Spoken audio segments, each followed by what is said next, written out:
All right, so we're gonna deal with a little issue that I've got, which is that this thing is not registering that there's basically no water in it. So I'll show you guys how to take this apart, and hopefully we'll get it working once again, because there's no way it's full of water.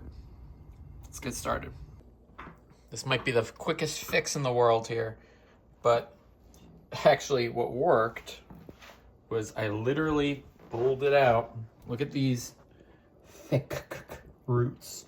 And I felt a tug, and I think that actually did it. There was, I'll still show you guys how to do it. It's not super difficult. So you got your stem here. This is what actually determines if the water level's the correct height.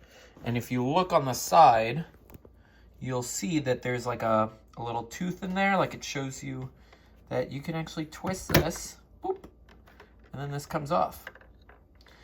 And this is just a tube, so there's nothing in there. But oftentimes roots will grow up in here and clog this thing up. This thing needs to be able to move freely. There's a magnet in here, and that's kind of what determines if the water level's good or not good. So let's see if I can simulate it here. Yeah, so I'm just holding it above. And then if I press it down, now we've got add water. So I'm holding it down, and then I can remove it, and it says that there's enough water in here. So just want to make sure that the roots here, got a root covering.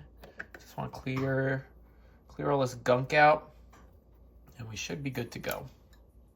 Just show you guys the serious roots that I'm dealing with. So yeah, I think this was our problem.